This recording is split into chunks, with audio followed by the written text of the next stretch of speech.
नमस्कार, मैं संजय खटाना आप सभी का हार्दिक स्वागत करता हूं। बड़ा कष्ट होता है जब हमारी बेटियां, बेटे जिन्हें हम 18, 20, 25 साल तक पालते हैं और 20-25 साल के प्यार पर, 18 साल के प्यार पर जूतों से रोनते हुए चले जाते हैं और कहते हैं कि हम अपनी मर्जी के मालिक हैं, हम बालिग हैं, हम 18 साल से अधिक के हैं और हम अपनी मनमर्जी कर सकते हैं। दुर्भाग्य की बात यह है कि भारत का संविधान भी उनको इसकी इजाजत देता है और दुर्भाग्य यह भी है कि भारत में ही रह रहे एक दूसरे वर्ग को संविधान इसकी इजाजत कतई नहीं देता। यानी कि वो अपनी शादियां अपने रीति रिवाजों के अनुसार, अपने शरिया कानून के अनुसार कर सकते हैं। उन्हें छूट है कि वो अपने नियम कानून बना सकते हैं, शादी ब्याह संबंधी, त्योहार संबंधी, संस्कार संबंधी। और हमारी छूट संविधान ने खत्म कर दी, हमारा गला घोट दिया, हमारे संस्कारों को रोन दिया। हिंदू रीति रिवाज ये कहते हैं कि अपने गोत्र की लड़की से शादी नहीं हो सकती, संविधान कहता है हो सकती है। हिंदू रीति रिवाज कहते हैं कि गांव की लड़की से शादी नहीं हो सकती, जस्ट चाचा बुआ भतीजा जो नजदीकी रिश्ते हैं, थोड़ा दूर और नजदीक के रिश्ते हैं, कुनबे के रिश्ते हैं, उनसे शादी नहीं हो सकती। लेकिन संविधान कहता है कि हो सकती है। लोग चिढ़ जाते हैं जब कहते हैं कि उधार का पाबंद लगा हुआ है संविधान है हमारा, कुछ ईंट वो भानुमति का कुनबा जोड़ा, कहीं की ईंट और कहीं का रोड़ा, दुनिया भर के संविधानों को इकट्ठा करके वो हम पे थोप दिया गया। क्या चाहते थे संविधान निर्माता? ये अकेले बाबा साहब की मैं बात नहीं कर रहा हूं, कुछ चाहता के बाबा साहब, उसमें नेहरू जी भी बराबर के जिम्मेदार थे, उस टाइम पटेल साहब भी जिम्मेदार थे, उस समय तमाम जितने भी लोग वहां संविधान सभा में थे वो सभी बराबर के जिम्मेदार थे। उनकी भी चली, बाबा साहब की पूर्ण रूप से नहीं चली। बाबा साहब केवल ड्राफ्टिंग कमेटी के अध्यक्ष थे, लेकिन मान्य सदस्यों की राय का ख्याल रखना भी उनकी जिम्मेदारी थी। एक आदमी को, एक वर्ग को घोट दिया गया।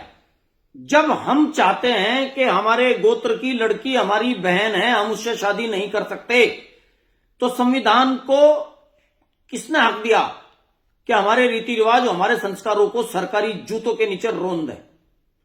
कल की घटना है सांगाठेड़ा गांव की। बड़ा कष्ट होता है, एक लड़की 18 साल की 10 दिन पहले हुई, मात्र 10 दिन पहले, और वो एक मुस्लिम लड़के के साथ फरार हो गई।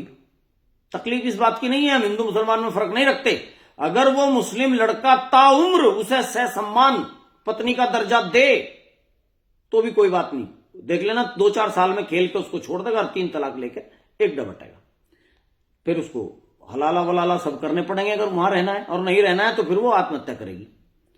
समस्या इस बात की है, प्रेम विवाह के भी हम खिलाफ नहीं है। प्रेम विवाह ऐसा हो जो सहसम्मान हो, पूरी उम्र निभाने वाला हो। जिन लोगों ने दूसरी जातियों से, दूसरे धर्मों से शादी की है और ताउम्र निभाई है, वो साधुवाद के पात्र हैं। लेकिन कुछ लोग अपनी हवस को पूरा करने के लिए, अपनी एक अनगलर विचार को पूरा करने के लिए कुछ दिन के लिए शादी करते हैं और दो समाजों के बीच तनाव खड़ा कर देते हैं। ऐसे लोगों को सजा होनी चाहिए, द्वेष फैलाने के जुर्म में उनके ऊपर केस होने चाहिए, लेकिन हमारा संविधान इस बात की इजाजत नहीं देता। मेरी आप लोगों से अपील है कि इस संविधान में इस व्यवस्था कि हम हिंदू रीति की शादियां कैसे होंगी, इसके विरुद्ध भी देश में आंदोलन चलाना होगा। और भाजपा यदि हिंदुओं की सरकार में कहीं जरा सा भी अनसपना मानती है कि हमने वोट देकर आपको बनाया है, तो इस पर पुनर्विचार करना होगा। और मां बाप की मर्जी होनी चाहिए या नहीं होनी चाहिए। इंग्लैंड तो है नहीं कि यहां एक पत्नी आई, दूसरी चलेगी, तीसरी आई, चौथी चलेगी, चौथी आई, 5वीं चलेगी। यहां तो 7 जन्मों का संबंध है। तो कानून भी शादी ब्याह के यहां के रीति रिवाजों के अनुसार बनने चाहिए। अगर नहीं बनेंगे तो राजनीतिक द्वेष करने वाले लोग जातीय और धार्मिक द्वेष का फायदा उठाएंगे और इन बच्चों को बलि का बकरा बनाते रहेंगे। आज सांगेठेड़े में पूरा समाज परेशान है, पूरा गांव परेशान है, परिवार परेशान है। कैसे होगा, सोचने का विषय है। कल आपके घर में होगा, परसों दूसरे को होगा, उसके अगले तीसरे को होगा। तो इसका क्या सॉल्यूशन है, इस पर हमें आपको मिलकर विचार करना होगा और भारत सरकार को भी चेताना होगा कि ऐसा कानून बनाए कि हिंदू अपनी रीति रिवाज, अपने संस्कार, अपने गोत्र, अपने वंश के अनुसार से शादी कर सके, उसको संवैधानिक मान्यता हो। ऐसा हमें मिलजुल कर प्रयास करना पड़ेगा। धन्यवाद।